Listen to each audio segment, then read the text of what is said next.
नमस्ते दोस्तों, तो आज आपको एक बड़ी ही अचंभित एवं भयानक रहस्यमय कहानी सुनाऊंगी जिसमें आपको कुछ नई रहस्यमय बातें की जानकारी होगी। तो कृपा करके अभी चैनल को सब्सक्राइब कर ले। यह मेरा दूसरा नया चैनल है ताकि और भी रहस्यमय कहानी सबसे पहले आप तक पहुंचे। धन्यवाद। तो सुनिए। सूर्य की सुनहरी किरणें अरब सागर की लहरों पर नाच रही थीं। दूर क्षितिज पर एक युवा यात्री जिसका नाम आदित्य था, प्रभास क्षेत्र के तट पर खड़ा था। उसकी आंखों में एक अटूट विश्वास और हृदय में एक महान तीर्थयात्रा का संकल्प था। उसका लक्ष्य था भारत के कोने कोने में स्थित 12 ज्योतिर्लिंगों के दर्शन करना। यह यात्रा केवल शरीर की नहीं बल्कि आत्मा की भी थी। उसकी यात्रा का पहला पड़ाव था सोमनाथ, जिसे पृथ्वी का पहला ज्योतिर्लिंग कहा जाता है। जैसे ही उसने मंदिर के विशाल शिखर को देखा, उसे लगा जैसे समय रुक गया हो। मंदिर के पास एक बूढ़े पुजारी बैठे थे, जिनकी आंखों में कई युगों का ज्ञान झलक रहा था।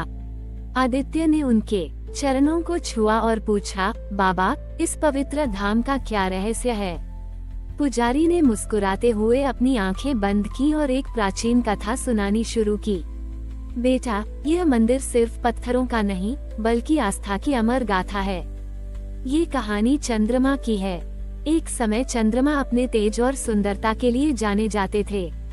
उनकी 27 पत्नियां थीं, जो दक्ष प्रजापति की पुत्रियां थीं, लेकिन चंद्रमा सिर्फ रोहिणी को ही प्यार करते थे। इस भेदभाव से क्रोधित होकर दक्ष ने चंद्रमा को श्राप दिया कि उनका तेज हर दिन कम होता जाएगा। आदित्य ने उत्सुकता से सुना। पुजारी ने आगे बताया, श्राप के कारण चंद्रमा का शरीर क्षीण होने लगा। तब उन्होंने ब्रह्मा जी बड़ी की सलाह पर इसी स्थान पर शिवलिंग की स्थापना की और कई वर्षों तक घोर तपस्या की। उनकी भक्ति से प्रसन्न होकर शिव जी प्रकट हुए और उन्हें श्राप से मुक्ति दिलाई, जिससे उनका तेज वापस आ गया।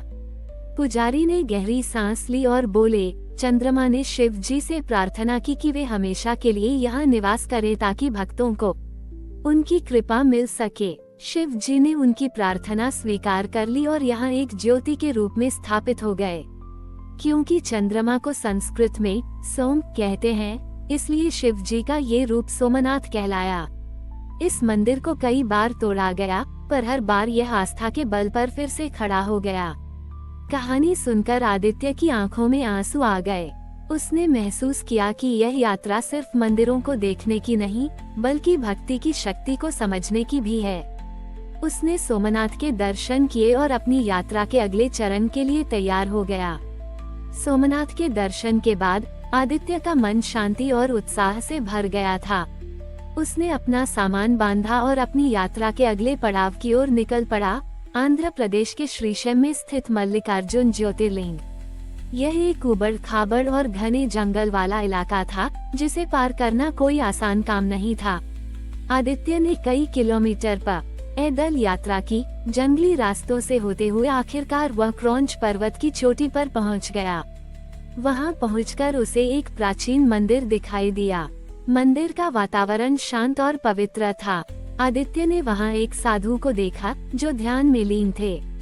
ध्यान टूटने पर साधु ने आदित्य को देखा और मुस्कुराते हुए कहा, बेटा, यहाँ पहुँचना आसान नहीं था। क्या तुम जानते हो कि यह स्थान इतना पवित्र क्यों है? आदित्य ने विनम्रता से सिर हिलाया। साधु ने अपनी कहानी सुनानी शुरू की। ये कथा भगवान शिव के 2 पुत्रों कार्तिकेय और गणेश की है। एक बार शिव ने शर्त रखी कि जो पहले पूरी पृथ्वी की परिक्रमा करके आएगा, उसका विवाह पहले होगा। साधु ने आगे कहा, कार्तिकेय अपने तेज मयूर पर बैठकर तुरंत परिक्रमा के लिए निकल गए, लेकिन गणेश अपने छोटे से वाहन मूषक के साथ ये दौड़ नहीं जीत सकते थे। अपनी बुद्धि का प्रयोग करते हुए उन्होंने अपने माता पिता शिव और पार्वती की 7 बार परिक्रमा की और कहा कि माता पिता ही उनके लिए संपूर्ण ब्रह्मांड हैं। इससे शिव जी प्रसन्न हुए और गणेश का विवाह पहले कर दिया। जब कार्तिकेय वापस लौटे और यह सब देखा, तो वो बहुत क्रोधित हुए और कैलाश छोड़कर इस क्रौंच पर्वत पर रहने लगे। माता पार्वती अपने पुत्र के वियोग से दुखी थीं। वे और शिव जी दोनों यहाँ आए, लेकिन कार्तिकेय ने मिलने से मना कर दिया। साधु की आवाज में एक गहरा भाव था। तब शिव और पार्वती ने ये निश्चय किया कि वे यहीं एक ज्योति के रूप में निवास करेंगे ताकि वे हमेशा अपने पुत्र के पास रह सकें। माता पार्वती को मल्लिका और शिव को अर्जुन के नाम से जाना जाता है, इसलिए इस स्थान को मल्लिकार्जुन कहा गया। आदित्य ने सुना और महसूस किया कि यह मंदिर केवल एक पौराणिक कथा का हिस्सा नहीं है, बल्कि एक बेटे के प्रति माता पिता के निस्वार्थ प्रेम और त्याग का प्रतीक है। उसने मंदिर में दर्शन किए और अगले पड़ाव की ओर बढ़ने से पहले कुछ समय वहां बिताया। घने जंगलों और पहाड़ों को पीछे छोड़कर आदित्य ने मध्य भारत की यात्रा की और प्राचीन नगरी उज्जैन में प्रवेश किया। जैसे ही वह शहर में दाखिल हुआ, उसे हवा में एक अलग ही ऊर्जा महसूस हुई। यह नगरी समय और आध्यात्मिकता की एक अनोखी ऊर्जा से भरी हुई थी। यहाँ का प्रसिद्ध महाकालेश्वर मंदिर एकमात्र ऐसा ज्योतिर्लिंग है जहाँ शिवलिंग दक्षिण मुखी है, जिसे तंत्र साधना के लिए सबसे महत्वपूर्ण माना जाता है। मंदिर के बाहर आदित्य ने एक स्थानीय पंडित जी को देखा, जो मंदिर के इतिहास के बारे में लोगों को बता रहे थे। आदित्य ने उनसे पूछा, क्या आप इस पवित्र स्थान के पीछे की कहानी बता सकते हैं? उद्धरण चिन्ह। पंडित जी ने मुस्कुराकर उत्तर दिया, यहाँ की कहानी केवल आस्था की नहीं, बल्कि काल पर विजय की है। उन्होंने बताया कि बहुत समय पहले अवंती नाम की इस नगरी में वेदप्रिय नाम का एक बहुत ही धर्मपरायण ब्राह्मण रहता था, जिसके 4 पुत्र थे। वे सभी शिव के बहुत बड़े भक्त थे और रोज एक मिट्टी का शिवलिंग बनाकर उसकी पूजा करते थे। तभी दूषण नाम के एक भयानक राक्षस ने इस नगरी पर हमला किया।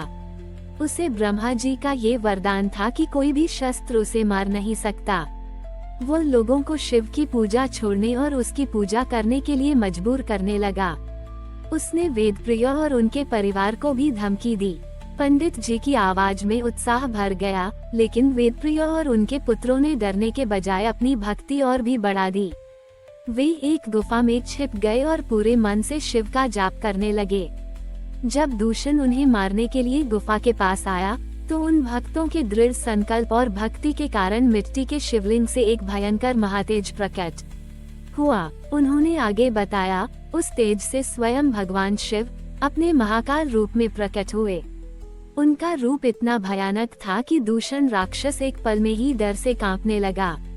शिव ने एक ही हुंकार से दूषण को भस्म कर दिया और सभी भक्तों को उसके आतंक से मुक्ति दिलाई।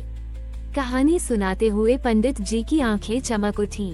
भक्तों ने शिव जी से वहीं निवास करने की प्रार्थना की, ताकि वे हमेशा उनकी रक्षा कर सकें। भक्तों की प्रार्थना को स्वीकार करके शिव जी ने वहीं ज्योतिर्लिंग के रूप में निवास करना स्वीकार किया और महाकालेश्वर कहलाए, जिसका अर्थ है काल के भी स्वामी। आदित्य ने मंदिर में प्रवेश किया और महाकाल के दर्शन किए। उसने महसूस किया कि मृत्यु और समय का भय भी भक्ति के सामने कुछ नहीं है। अपनी यात्रा के अगले चरण के लिए तैयार होकर उसने अगले पड़ाव की ओर रुख किया। मंदिर के भीतर आदित्य महाकालेश्वर ज्योतिर्लिंग के सामने खड़ा था। उसकी आंखों में एक अद्भुत चमक थी और मन में गहरा सम्मान। वो उस शक्ति को महसूस कर सकता था जो काल और मृत्यु से भी परे थी। पुजारी द्वारा सुनाई गई कथा ने उसे सिखाया था कि सच्ची भक्ति के सामने कोई भी बाधा टिक नहीं सकती।